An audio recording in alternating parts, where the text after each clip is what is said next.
if I do this every day? I said often. That's the only time she rode the wave, not so. अस्सलाम वालेकुम everyone, उम्मीद करती हूँ आप लोग सब ठीक ठाक होंगे। ये मेरा सेकंड पार्ट है। फर्स्ट पार्ट का जो लिंक है वो डिस्क्रिप्शन बॉक्स में डाल दूंगी ताकि आपको सही से समझ में आ जाए कि ये सेकंड पार्ट क्यों है। मैं बहुत ज़्यादा सफ़र करती हूँ ये ग्रे हेयर्स के साथ और मैं मेहंदी लगाती हूँ, लेकिन मेहंदी का ये भी होता है कि आप देख रहे हैं ये ऑरेंज रेड से बाल हो जाते हैं मुस्तकिल लगाने से।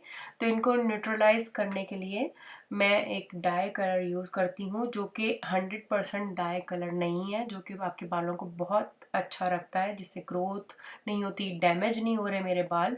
तो मेहंदी और ये डाई कलर का जो कॉम्बो है ये मेरे लिए बेस्ट है और बहुत सस्ता है। तो वाटिका का ये हिना हेयर कलर है और इसमें बहुत सारे शेड्स भी हैं, तो ज़रूरी नहीं है कि आपके बालों को रेड ही करे।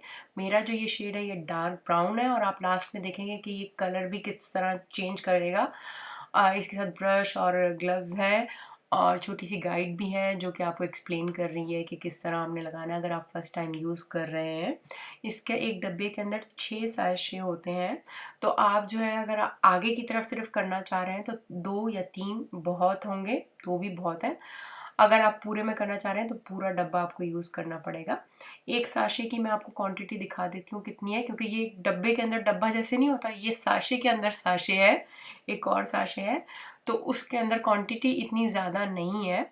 बस इन्होंने लिफाफे बना के जो है ना हमें थोड़ा सा धोखा दिया हुआ है, लेकिन मुझे ये पता है कि ये बहुत ज़्यादा अफोर्डेबल है और ये नेचुरल के बहुत बहुत ज़्यादा करीब है, क्योंकि आप देख रहे हैं कि ये सिर्फ पाउडर ही है और इसके अंदर मैं पानी मिलाऊंगी। इसके अंदर हम और एक्स्ट्रा केमिकल नहीं मिला रहे हैं। ये एक बेस्ट पॉइंट है इस हेयर डाई का, क्योंकि ये एक कम से कम मैं ये कहूँगी कि ये हेयर डाई ही है, आप इसको 100% नेचुरल नहीं कह सकते। तो पानी बना के हमने मेहंदी की तरह का पेस्ट बना लेना है और इसको अपने बालों में आपने जहाँ जहाँ लगाना है वहाँ वहाँ आप लगाएंगे। आप आगे की तरफ भी लगा सकते हैं। मैंने जो है तकरीबन 3 साशे डाले हैं इसमें और मैंने सिर्फ आगे की तरफ, क्योंकि आगे की तरफ मेरे बाल जिस तरह के आपने स्टार्ट में देखे बहुत ऑरेंज और रेड से हो रहे थे, तो उनको थोड़ा सा जो है ना नॉर्मल ब्लैक, जेट ब्लैक तो नहीं कहूँगी, लेकिन थोड़ा सा डार्क ब्राउन करने के लिए और थोड़ा सा दूसरे बालों के साथ कोम्बो करने के लिए उसका बिल्कुल लगे कि हाँ एक ही बाल है, आधा लाल और आधा पीला नहीं हो रहा। तो मैंने सिर्फ आगे की तरफ ही लगाया है, थोड़ा बहुत आगे पीछे भी लगा लिया है जहाँ जहाँ मुझे लग रहा था कि है।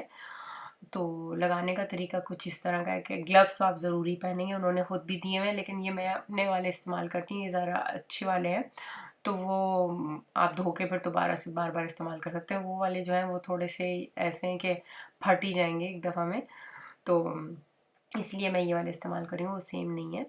और इसको आप 30 मिनट तक जो है रखेंगे और इसके अंदर भी मैं यही करती हूँ कि ये भी जो है मेहंदी की तरह का ही इसका पेस्ट है। तो आप अपने बाल जो है अटैच करने के बाद कैचर में और उसके बाद इसको जो है आप एक प्लास्टिक कैप से अपने बालों को कवर कर लें, या आप जो है एक प्लास्टिक की थैली लगा लें, किसी ऐसी चीज़ से कवर करें जिससे आपकी जो है ये पेस्ट गीला रहे, खुश्क ना हो।